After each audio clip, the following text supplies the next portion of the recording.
Whawhelo I atu I lau whaafonga anga I le nei tae au ma lole soifua manuia, alo mai au tala lau Radio Samoa.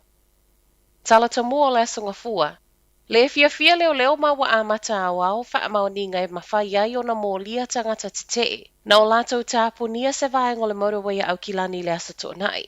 Silia ma le tasi afe I lātou na Sava Valley lunga le State Highway le solo te na tuu whaantasia le Freedom and Rights Coalition le e la vea I male e ka le sia le Destiny Church ma o le fia lava I le whainga malo o loo iai nei, le fe au na tau ma whai e mo moli mai. O whaupunga na tele ina whaaleo mai e I lātou nei, wata tau na o le Labour. E se mai tangata Sava Valley lunga le motorway, sa whapea fo na poloka e ta avale le au te le isi tu o le motorway, ma sa matua I whaali ai le fia o le toa tele na umio na poloka ai le taulanga, whapea au wala fesota ai ma le motorway o na o le te. Sa awa ai fo I maleli I whaife au ia Brian Tamaki, lea ua I loa I te e sa whaia mua whaasanga I le malo ma sa o le koviti. E se mai I au kilani, sa whaia fo I te o le whe au lava le nei e tasi, I kalai estete, whaapea Wellingtone, ma e tu sama le lua se lau I lātou na awa iai. Tu fantasia telefou le isa isi wa mōlia, pau o lea, o lo o anga I ai leo o na o le saonga le mu ma soli tu la fono, la lātou mea na whai lunga le motorway. Mai le pole nuu au kilani Phil Koff, o ia whaatalo sangaina le ave le tu la fono. Le aisa tangata Pasifika I New Zealand wa talo sanga mo le euthanasia, po le ioenga e mawhai ai o na whaia le tuyoti, o le ngase wa maua I se mai wa le aise fofo. O le tu la fono le nei o le end of life choice na amata aloa ia mai le whaai unga o le tausanga walu. Ma e o mai le whaai unga o mati o le tausanga nei, tu ono sfuluono I lātou na whaatalo sangaina.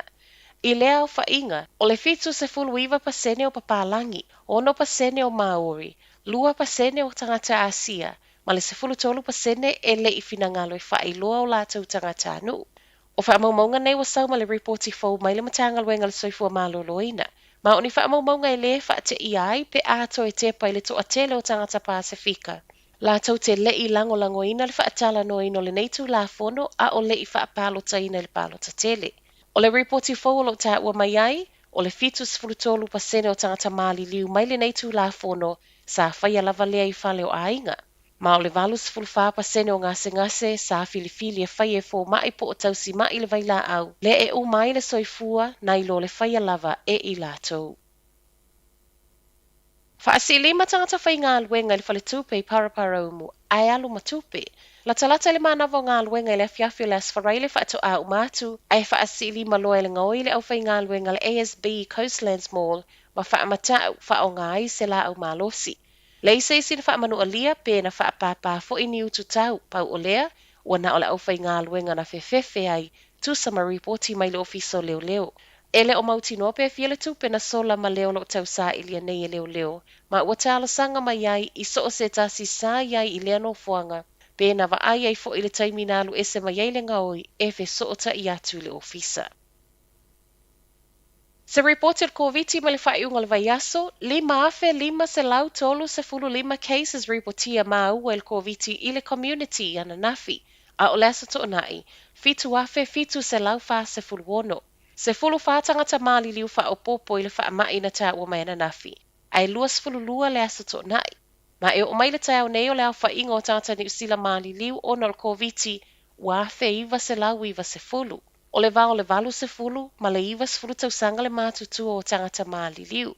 Ai se reporti o tangata tau fia I whale mai ona o le vairusi, sau le reporti o na nafi, e fitu se lau lua se fulu, a o lasa to nai, fitu se lau 5 se fulu iwa, I siaki wha awau al koviti whai e totono le luas fulu whai tu lai o mai na nafi, lua afe valu se lau tolu se fulu 5 PCR test, ai se fulu afe fitu se fulu lua rapid antigen test reportia. Tala muli?